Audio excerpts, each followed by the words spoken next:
everyone, welcome back to Mommy Budgets. In this channel, I'm going to be sharing with you how I use a zero-based budget to budget for my family. So if you haven't done so already, go ahead and hit that subscribe button and let's jump into today's video.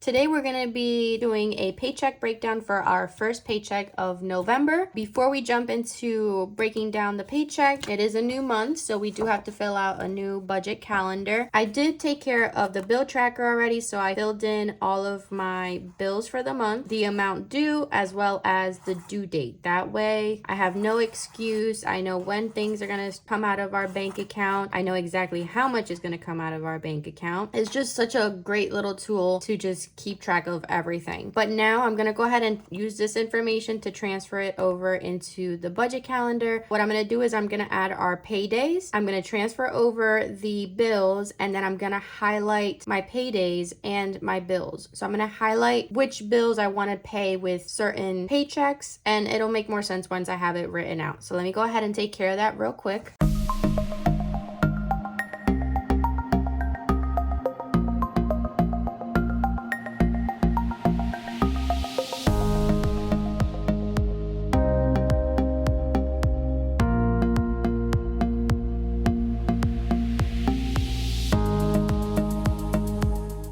So now that I have all of my paydays highlighted, and then I highlighted any bills that I want to take care of with those corresponding paycheck, I highlighted it with that specific color. Just to go through it really quickly, Alphabest, I highlighted it a completely different color because if you watched my last budget with me video, I did take care of this bill with my last paycheck of October, so we don't have to worry about that. And I also highlighted all of my subscriptions, the purple, so I will be taking care of those with this pay because I opened a checking account designated specifically to all of my bills. What I decided to do is just add up how much my subscriptions all come out to, and I'm just adding that lump sum amount just once into that checking account. That way it takes care of all of the subscriptions for the month rather than transferring $5 for my CVS pass, $6 for the UNest subscription, $10 for HBO. It's just rather than doing those little transactions, I'd rather just do one large transaction or transfer, I should say, and just transfer the money one time, and that's it. That way I know all of our subscriptions are taken care of for the month and I don't have to worry about them anymore. I also highlighted the Xfinity, the UNest, and the Gab with the paycheck that we were budgeting today. But I also mentioned in my last video that I'm going to be changing up the way I pay my bills for this month. It is going to be like a trial and error, so just bear with me. And I'll explain it more when we jump into the paycheck breakdown. A couple more things that changed this month. We have 2 new bills. So I added a WoW subscription. WoW is like a computer game that Justin started playing, and that's $15 a month. And I just got a gym membership, so I also had to add that into our bill. I plan to lower my weekly self-spending amount, the amount I designate for myself every week, by $10 to take care of that $38 a month. So rather than getting $40 a week, I'm gonna give myself $30 a week and just use those $10 to put aside every week to take care of the gym membership, so that way it doesn't have that big of an impact on our budget. Moving down to the goals for this month, so I did post these already on my Instagram. I'll go ahead and have a link to my Instagram down below. So my first goal for this month is I want to start focusing a little bit more on my 100 envelope savings challenge. So I decided I want to save at least $100 per pay towards the 100 envelope savings challenge. That's, I think, doable for us right now, especially because I'm working towards finishing a couple more challenges this month. So we'll have a little more wiggle room to kind of just focus on this challenge for this month. Next is complete emergency fund. Again, that's another savings challenge. And I think that because we did finish our extra debt payment, anything we were putting towards there, I want to roll over to another savings challenge. But I also want to get a little strict and kind of focus on completing our emergency fund before December. And my last goal for the month is kind of a repeat from last month because I completely neglected this goal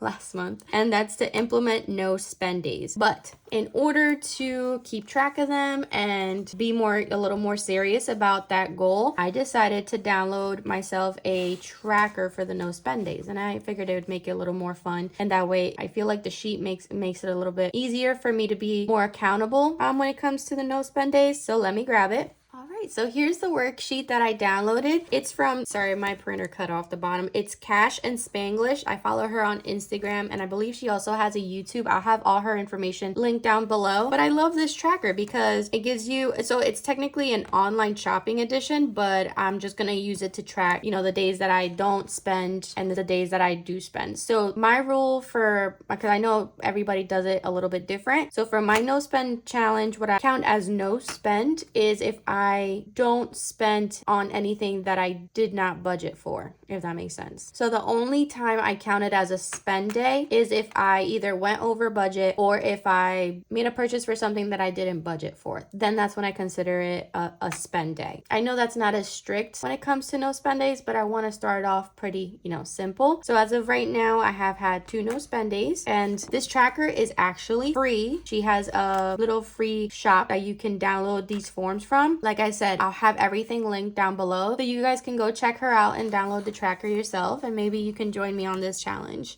And before we move on, I want to take this time to thank you guys so much to getting me past my 100 subscribers. It happened so fast. I am so blessed to be a part of this community, and I'm so excited that last time I checked, I was at 110 subscribers, which like a couple weeks ago, I was barely at 70. That's crazy. That's just insane. I'm going to do my first giveaway. I wasn't too sure what I wanted to do as the giveaway, and when I go on Etsy, like there's so many Etsy shops, so many great products you guys can get if you're thinking about starting your budgeting journey. So I was like, there's too many options out there. There's too many things, too many great things to choose from. So I'm like, you know what? I'm just going to do a gift card. That way, whoever wins can get exactly what they want. I've decided on choosing 2 winners for this giveaway, and I'm going to be doing 2 $25 Etsy gift cards. So that way you guys can shop in whatever Etsy shop it is that you guys want to purchase from. So like I said, I'm going to choose 2 winners, and it's going to be 2 $25 Etsy gift cards. In order to enter the giveaway, obviously you have to follow my channel. Your subscriptions need to be public in order for me to verify that you do follow my channel. You have to be over 18, and I would like for you guys to comment down below, what are your goals for next year? You know, we're only 2 months away from 2023. What are your budgeting goals for next year? Is there anything different that you guys are doing? I know I'm already thinking about the challenges that I want to start in January. So I would love to hear what you guys have planned for next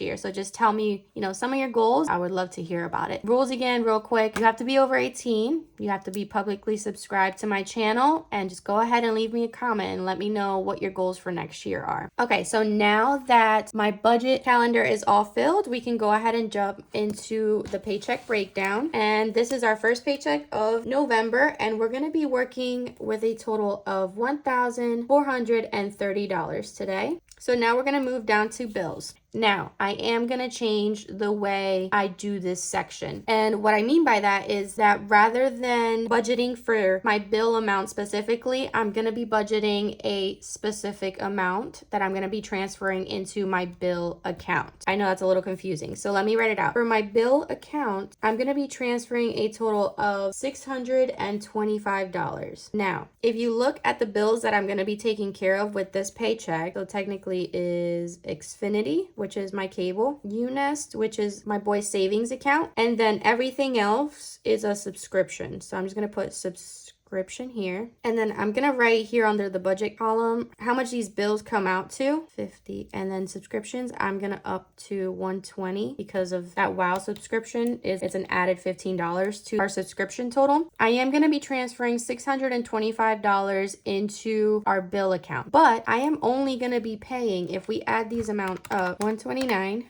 plus 50 plus 120 equals $299. So even though I'm going to be transferring $625, I'm only going to be paying $299 worth of bills. Everything else is just going to roll over for next week and the bills that I'm going to be paying for next week. I hope that makes sense. What I've noticed is that there were certain weeks where I was budgeting $625 to take care of a handful of bills, and then the following week I had to budget like $1,200 $600 to take care of those bills. So I want this bill total amount to be a little more consistent week to week. I'm going to try paying the bills this way for this month and see how it works for me, because I'd rather just budget around the same amount every week than having some weeks budgeting, $600 and other weeks budgeting $1,100. I want to see if this system will work for us. I just like the consistency. So apart from taking care of our bills, we always have to add our investing accounts, and that's Fidelity and Robinhood. Fidelity gets $50, Robinhood gets $10, and for Jacob's allowance this week, we are going to be doing $15 again. So if we add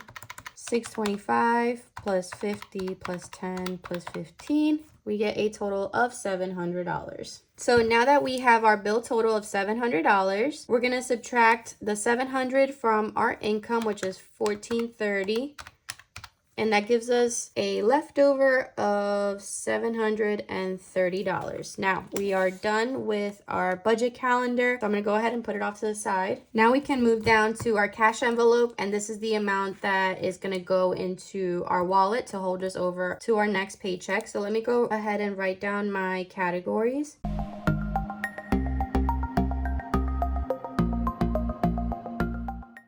So these are the envelopes that I have in my wallet. For Justin, I usually budget $60 for myself. I usually get $40 for the week. But like I said, I did get a gym membership. So I am going to be putting $10 aside from this to take care of that gym membership. The boys get $30, gas gets $40, family fund $50, takeout $60, and miscellaneous, or for anything else that wouldn't fall within these categories, that's $20. These numbers don't really change for us as of right now. They're pretty consistent because this amount works for us as of right now. So our envelope total is $300. So we'll take the calculator, do 730 minus 300. Gives us a leftover amount of $430. Now we're going to go ahead and take that $430 and use it to fill our sinking funds as well as our savings challenges. We won't be doing an extra debt payment this week. So for sinking funds, we will be stuffing more than last time. So I'm just going to put sinking funds here, and sinking funds are going to get a total of $160. We're going to take $430 and subtract 160. So 430 minus the 160 gives us a leftover amount of $270. Now that we're going to use the $270 to stuff our savings challenges. So we have a saving binder and we have a savings challenge book that we want to take care of. And then, like I said, I want to focus on the 100 envelope savings challenge this month. So that's going to automatically get $100. So between our savings binder and our savings challenge book, we're going to allocate $170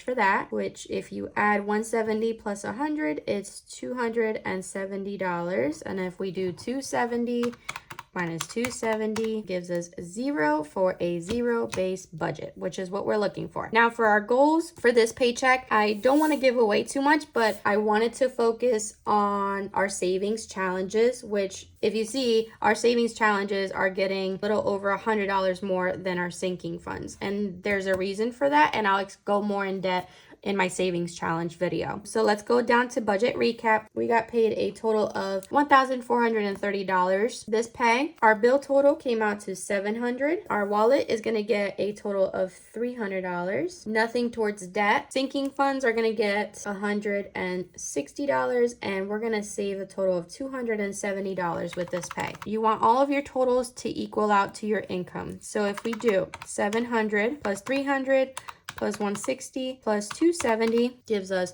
$1,430, which means we have found a place for every dollar that we're going to get paid for this week. That's what we're looking for when trying to achieve a zero-based budget. That means every dollar has a place to go within our budget, which is great.